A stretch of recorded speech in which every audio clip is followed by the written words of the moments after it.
السلام علیکم ورحمۃ اللہ وبرکاتہ ان الحمد للہ والصلاۃ والسلام علی رسول اللہ وعلی آلہ واصحابہ وآل بیتہ اجمعین اما بعد رب اشرح لی صدری ویسر لی امری واحلل عقدۃ من لسانی یفقہوا قولی۔ میرے پیارے بھائیوں، دوستوں، بزرگوں، ساتھیوں، ہمارے ادھورے وعدے اس عنوان سے قسطوار دروس کا سلسلہ جاری ہے، جہاں پہ ہم ان وعدوں کا ذکر کر رہے ہیں جو ہم نے لا الہ الا اللہ کے تحت اللہ رب العزت سے کر رکھے ہیں۔ تو جتنا زیادہ ہم ان وعدوں کے ساتھ وفا کرتے ہیں، اللہ رب العزت کے اس امت کے لیے یا آپ کی ذات کے لیے نصرت اور رحمت اتنی زیادہ قریب ہو جاتی ہے، اور جتنا زیادہ آپ ان وعدوں سے بے وفائی کرتے ہیں، اللہ کی نصرت اور رحمت ہم سے اتنی دور ہو جاتی ہے۔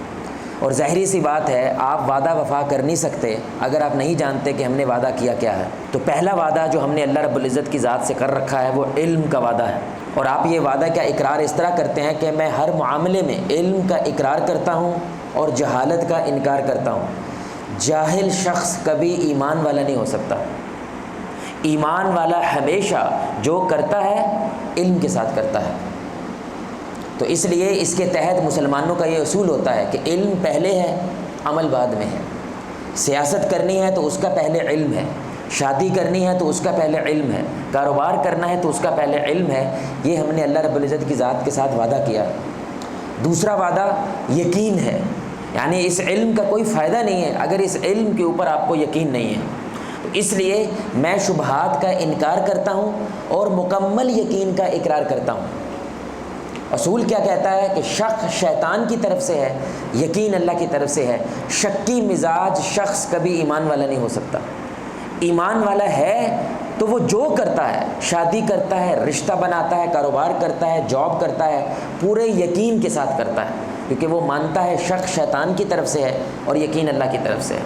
اور تیسرا وعدہ جو آج ہم نے انشاءاللہ دیکھنا ہے وہ قبول ہے، کہ مجھے اس دین کا ہر جز اس کو قبول کرنے کا اقرار کرتا ہوں اور دین کے کسی بھی جز کو رد کرنے کا انکار کرتا ہوں۔ یعنی مجھے یہ دین پورے کا پورا قبول ہے۔ ایسا نہیں کہ مسجد کے اندر میں کچھ اور ہوں گا، کاروبار کے اندر میں کچھ اور ہوں گا، نہیں، مسجد میں بھی جو دین کہتا ہے وہ بھی قبول ہے، اور جو کاروبار کے اندر دین کہتا ہے مجھے وہ بھی قبول ہے، جو شادی بیاہوں کے اندر دین کہتا ہے مجھے وہ بھی قبول ہے، جو رشتے نبھانے کے اندر مجھے دین کہتا ہے مجھے وہ بھی قبول ہے۔ یعنی مجھے یہ دین پورے کا پورا قبول ہے۔ اللہ اور اس کے رسول کی یاری مجھے ہر حال میں قبول ہے، پھر چاہے سکھ آئے چاہے دکھ آئے۔ یہ بڑی سننے کی بات ہے میرے بھائی، مجھے اللہ اور اس کے رسول کی یاری ہر حال میں قبول ہے، چاہے سکھ آئے چاہے دکھ آئے۔ یعنی جب ایک نوجوان داڑھی رکھتا ہے تو اللہ رب العزت اس سے کیا کہہ رہا ہے؟ قبول ہے، تیرے دوستوں نے تجھے چھوڑ دینا ہے داڑھی رکھنے کی وجہ سے، قبول ہے۔ ہو سکتا ہے تیرے دوست تجھے مولوی کر کے چڑھانے لگ جائیں، کیا تجھے قبول ہے؟ اے خاتون، تو پردہ کرنے جا رہی ہے لیکن بے پردہ تیری دوستوں نے تجھے چھوڑ دینا ہے، کیا تجھے قبول ہے؟ اے گوالے جو دودھ بیچ رہا ہے، تو نے خالص دودھ بیچنے کا اللہ سے وعدہ کیا ہے، اگر پانی نہیں ڈالے گا تو منافع تھوڑا آئے گا، منافع تھوڑا آئے گا تو خواہشیں تھوڑی پوری کرے گا، کیا تجھے قبول ہے؟ اس دین کے نام کے اوپر تمہیں شاید تلوار اٹھانی پڑے، اللہ کی راہ میں اپنی جان کا نذرانہ پیش کرنا پڑے، کیا قبول ہے؟ تو صحابہ نے یہ سوچ کے دین قبول کیا تھا میرے بھائی کہ ہمیں تپتی ہوئی ریت پہ لیٹنا پڑے گا، یہ سوچ کے قبول کیا تھا کہ پیٹ پہ پتھر باندھنے پڑیں گے، یہ سوچ کے قبول کیا تھا کہ ہمیں گھر سے بے گھر ہونا پڑے گا۔ انہوں نے یہ سوچ کے قبول کیا تھا، اس لیے وہ ٹک گئے، اس لیے اللہ رب العزت نے بھی پھر ان کے ساتھ اپنے وعدے کو وفا کیا۔ یہ بڑی اہم نکتہ ہے میرے بھائی، ہمارے معاشرے کے اندر نہ تو ہم پوری ہاں کرتے ہیں نہ ہم پوری نہ کرتے ہیں۔ یہ اللہ رب العزت نے قرآن میں کہا ہے بربادی کا نسخہ ہوتا ہے، یا تو میرے بھائی آپ سارے اندر ہیں یا آپ سارے باہر ہیں، یہ درمیان میں رہنے والا شخص دنیا میں بھی برباد ہوتا ہے، آخرت میں بھی برباد ہوتا ہے۔ یہ قرآن ہے، سورہ البقرہ ہے، اس کی آیہ نمبر 85 ہے۔ اللہ کہتے ہیں فَتُؤْمِنُونَ بِبَعْضِ الْكِتَابِ وَتَكْفُرُونَ بِبَعْضٍ، کہ کیا تم کتاب کے، قرآن کے، قانون کے کچھ حصے کو مانتے ہو اور کچھ حصے کا انکار کر دیتے ہو۔ اللہ کہتے ہیں کہ ایسے لوگوں کے ساتھ اور کیا ہو کہ دنیا میں بھی اللہ ان کو ذلیل کرے اور آخرت میں بھی ذلیل کر دے۔ یہ بہت اہم نکتہ ہے میرے بھائی، آپ اس ملک کا، ہمارے پاکستان کے طور پہ بھی اس آیت کو دیکھیں اور ہماری انفرادی زندگی کے طور پہ بھی اس آیت کو دیکھیں، ملک کی لیول پہ دیکھیں۔ ابھی تک اس ملک میں یہ صحیح طرح فیصلہ نہیں ہو پا رہا کہ مذہب کی بنیاد پہ دنیا چلانی ہے، یہ ملک چلانا، یہ سیکولرزم کی بنیاد پہ ملک چلانا ہے، یہ فوج نے ملک چلانا ہے، یہ عدلیہ نے ملک چلانا ہے، یہ کس نے چلانا ہے؟ کس نظام کے تحت یہ ملک چلے گا؟ نہیں فیصلہ ہو رہا۔ اللہ کہہ رہے دنیا بھی برباد ہوتی ہے، آخرت بھی ہوتی ہے۔ یعنی یا تو تم پورے کا پورا ایک حصے کو قبول کر لیتے ہو اور اس کے مطابق فیصلے کرنے لگ جاتے ہو، یا تم قبول نہیں کرتے ہو۔ لٹکنے والے لوگ اللہ قرآن میں کہہ رہا ہے وہ دنیا میں بھی برباد ہیں، آخرت میں برباد ہیں۔ میں آپ کو چھوٹی سی مثال دے رہا ہوں میرے بھائی، جیسے ہی ملک بنا، یہ ہمارے لوگوں کو نہیں پتا، جیسے ہی ملک بنا تو زبان کا رولا پڑ گیا کہ بھائی اس ملک کی کون سی زبان قومی ہوگی، تو بنگالیوں نے کہا ہم زیادہ ہیں تو ہماری ہونی چاہیے، تو ادھر والے لوگوں نے کہا کہ اردو وہ ہونی چاہیے۔ اگر یہ ملک اسلامی جمہوریہ پاکستان کا مطلب کیا لا الہ الا اللہ پہ بنا ہوتا نا، عربی رکھ لو بھائی، کیا خیال ہے؟ نہ اردو رکھو، نہ بولے بھائی نہ بنگالی رکھو، کون سی زبان؟ اور ساروں نے ماننا تھا، کیونکہ انہوں نے نعرہ کیا لگایا تھا؟ پاکستان کا مطلب کیا؟ لا الہ الا اللہ۔ تو اگر اس ملک نے اسلام کے قانون کے مطابق چلنا ہے تو اسلام کی زبان کیا ہے میرے بھائی؟ بولے بھائی عربی زبان ہے۔ تو اگر اس وقت ہماری عدالتوں میں انگریزی چل رہی ہے، اگر ہماری ہر جگہ پہ انگریزی چل رہی ہے، اگر ہمارے لوگوں نے انگریزی سیکھ لی ہے تو میرے بھائی وہ عربی بھی سیکھ سکتے تھے، لیکن چونکہ صحیح طرح فیصلہ نہیں ہے، کیونکہ اسلام کو مکمل طور پہ قانون کے حوالے سے قبول نہیں کیا ہے، تو آپ دیکھ لیں میرے بھائی ہمارا ملک کا آدھا ٹکڑا کیا ہو گیا؟ ہم سے جدا ہو گیا۔ اللہ یہ قرآن میں کہہ رہا ہے دنیا بھی تباہ ہوتی ہے، آخرت بھی تباہ ہوتی ہے۔ اور اگر آپ انفرادی طور پہ لیں، آپ نے میرے بھائی جاب کرنی ہے، یا تو اس جاب کرتے ہوئے آپ کو سارے کے سارے قوانین کو قبول کرنا ہے، یا بولے بھائی انکار کرنا ہے۔ ادھے آپ نے قبول کیے ہوئے، ادھوں کا انکار کیا ہوا ہے، جو مرضی کر لو، آپ اللہ کو بے شک نہ بھی مانو، یہ صحیح طرح سے نوکری بولے بھائی یہ نہیں کر پائے گا، یہ کمٹمنٹ کے ساتھ، پورے یقین کے ساتھ، ایمانداری سے کام کر ہی نہیں پائے گا، کیونکہ یہ فیصلہ ہی نہیں کر پاتا مجھے کمٹمنٹ کیوں کرنی ہے، کیونکہ اس نے آدھی چیزوں کو قبول کیا، آدھی کا انکار کر دیا۔ آپ کسی جماعت میں شامل ہوتے ہیں، مسجد کی انتظامیہ میں شامل ہوتے ہیں، آپ کو کسی ذات سے اختلاف ہو سکتا ہے، لیکن اس کام کے اوپر آپ جمع ہوئے میرے بھائی، آپ نے اس کام کو مکمل طور پہ قبول کرنا ہے یا اس کا انکار کرنا ہے۔ یہ درمیان والا بندہ، اندر سے اس نے نہ کی ہوتی ہے، اوپر سے اس نے ہاں کی ہوتی ہے، میرے بھائی اس کی دنیا بھی برباد ہوتی ہے، آخرت بھی برباد ہوتی ہے۔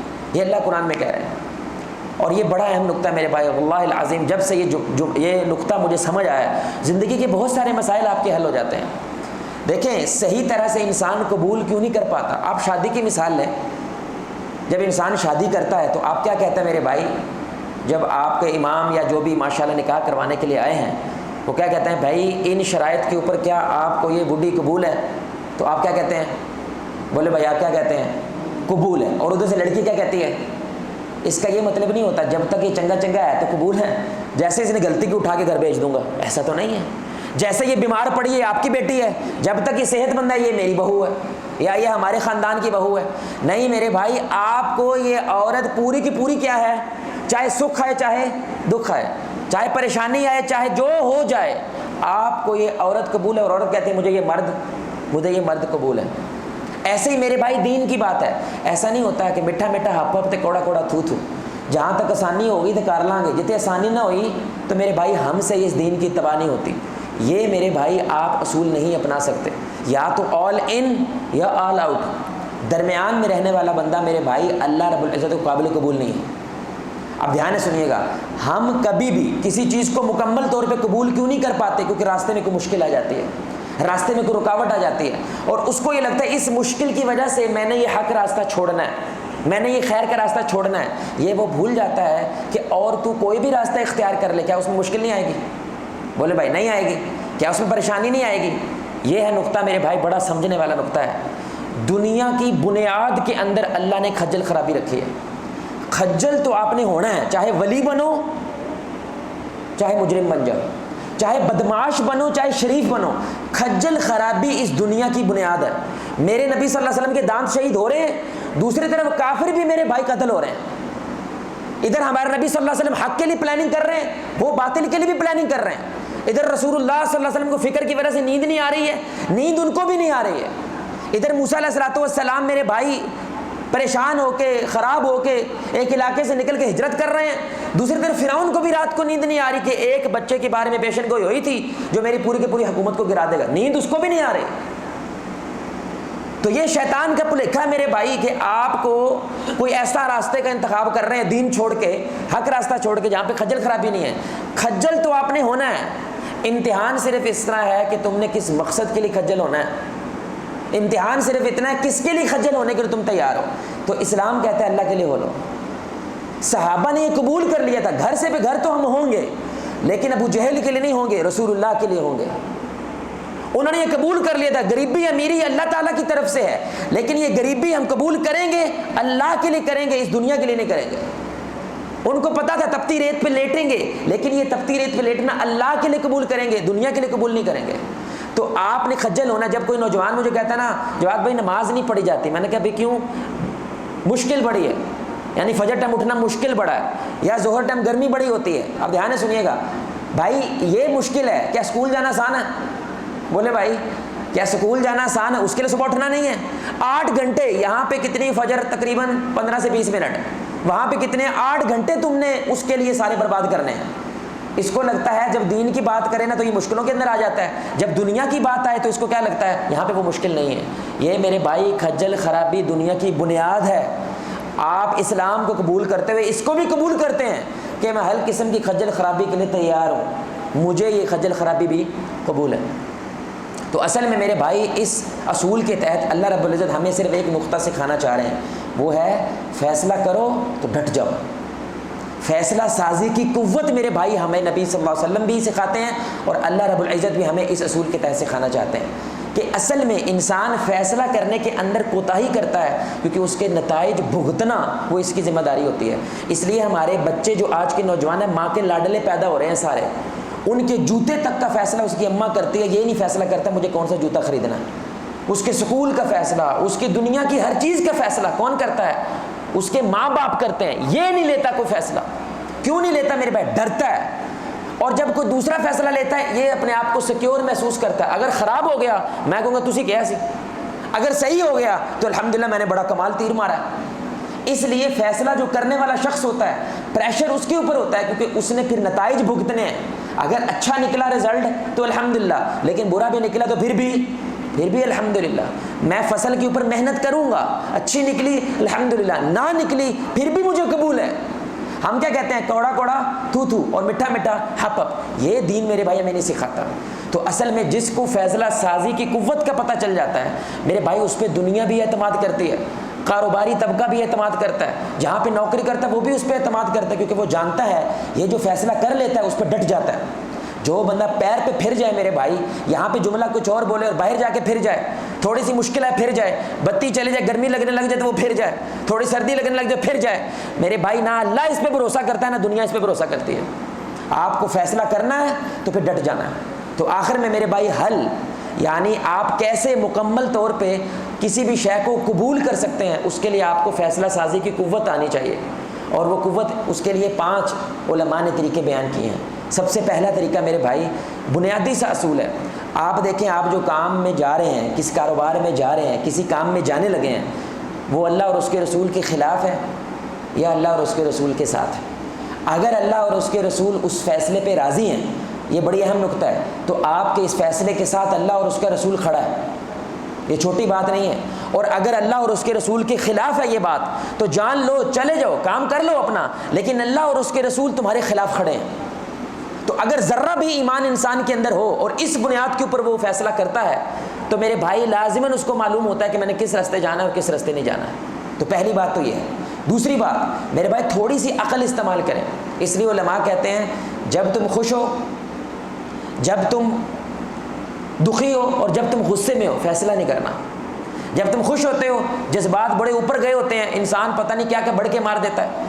جب تم دکھی ہوتے ہو جذبات بڑے ٹھنڈے پڑے ہوتے ہیں، انسان پتہ نہیں کیا مایوسی کے اندر بول جاتا ہے۔ اور جب تم غصے میں ہوتے ہو تم کو پتہ بھی نہیں چلتا کہ تم کیا بول گئے ہو۔ عقل کا تھوڑا سا استعمال کرنا ہے اس فیصلے کے اندر۔ کبھی کبھی حلال حرام کا مسئلہ ہوتا ہی نہیں ہے، مسئلہ ہوتا ہے منڈے نو ایسے سکولے پانا کہ ایسے سکولے پانا، مسئلہ ہوتا ہے کہ اب اس کو میں گلے لگانا ہے یا اب اس کو سزا دینی ہے۔ کبھی کبھی میرے بھائی ایسے مسئلے ہوتے ہیں جن کو صرف عمل میں لانا آپ کے لیے مشکل ہو رہا ہے اور فیصلہ کرنا مشکل ہو رہا ہے۔ آپ کی بیٹی نے آپ کو آ کے بتا دیا میں نے فلاں جگہ بیاہ کرنا، نہیں تو میں نے نہیں کرنا۔ اب یہاں پہ آپ کیا فیصلہ کریں گے؟ آپ بیٹی کی خواہش کے ساتھ جائیں گے یا اس کے خلاف جائیں گے؟ اس طرح کے معاملات کے اندر آپ کو کیا دیکھنا چاہیے؟ تھوڑی سی عقل کا استعمال کریں۔ کہ خیر زیادہ ہے یا شر زیادہ ہے. اگر خیر زیادہ ہے اللہ پہ توکل کریں، آگے بڑھ جائیں. اگر شر زیادہ ہے تو میرے بھائی آپ اس معاملے سے پیچھے ہٹ جائیں. یہ دوسری بات ہے. تیسری بات میرے بھائی، رسول اللہ صلی اللہ علیہ وسلم جو فیصلہ کرنے سے پہلے ان کی سنت ہے مشاورت کریں. دیکھیں ایک عقل سوچے اور ایک ہی مسئلے کے اوپر 10 عقلیں سوچیں تو ظاہر سی بات ہے جب 10 سوچیں گی تو فیصلہ کرنا آسان ہو جائے گا. تو آپ کیا کریں، آپ کے اس معاملے کے بارے میں جو ماشاءاللہ مستند لوگ ہیں، علم والے ہیں، آپ ان سے مشورہ کریں. دیکھیں عالم بندہ آپ کو کاروبار کے بارے میں مشورہ نہیں دے سکتا. وہ یہ بتا سکتا ہے یہ کاروبار صحیح ہے یا غلط ہے، لیکن کاروبار کرنا چاہیے یا نہیں، میرے بھائی یہ کسی کاروباری بندے کے ساتھ جا کے مشورہ کرو. اس لیے قرآن کہتا ہے وَشَاوِرْهُمْ فِي الْأَمْرِ، اے نبی آپ مشاورت کریں. فَإِذَا عَزَمْتَ فَتَوَكَّلْ عَلَى اللَّهِ، پھر جب عزم کر لیں، فیصلہ کر لیں، پھر اللہ پہ توکل کریں. یعنی تیسرا اصول کیا ہے میرے بھائی، آپ مشاورت کریں. مشاورت کرنے کی وجہ سے آپ کو فیصلہ کرنے میں آسانی پیش آتی ہے. اور مشورہ کون نہیں کرتا؟ جس کے اندر تکبر ہوتا ہے. یاد رکھیں، جس کے اندر عاجزی ہوتی ہے وہ بہت زیادہ مشورہ کرتا ہے. جس کے اندر تکبر ہوتا ہے وہ اپنے آپ کو ترم خاں سمجھتا ہے، اس لیے کسی سے مشورہ نہیں کرتا، کسی کے سامنے بات نہیں رکھتا. یہ بہانہ بناتا ہے اپنے ساڈے ٹھڈ تو کپڑا چکیا جائے گا، لوگوں کو پتہ چل جائے گا. حالانکہ میرے بھائی اس کو پتہ ہے مشورہ نہ کیا تو ویسے بھی بربادی ہو رہی ہے. اچھا ہے نا میرے بھائی کسی سے مشورہ کر لیں، ہو سکتا ہے بربادی سے بچ جائیں. چوتھا اصول میرے بھائی، آپ نے پہلے لوگوں سے مشورہ کرنا ہے. لوگوں سے مشورہ کر کے جو بھی آپ نے فیصلہ کیا ہے اس فیصلے پہ پھر اللہ سے مشورہ کرنا ہے، وہ استخارہ ہوتا ہے. تو بخاری کی حدیث ہے، رسول اللہ صلی اللہ علیہ وسلم صحابہ کو ایسے استخارہ سکھاتے جیسے قرآن کی صورت سکھاتے تھے. اللہ اکبر. اس لیے استخارے میں یہ بڑا اصول اہم ہے. آپ نے میرے بھائی پہلے لوگوں سے مشورہ کریں، اپنا تجربے لڑائیں، اپنے علم کو استعمال کریں اور کوئی فیصلہ کریں.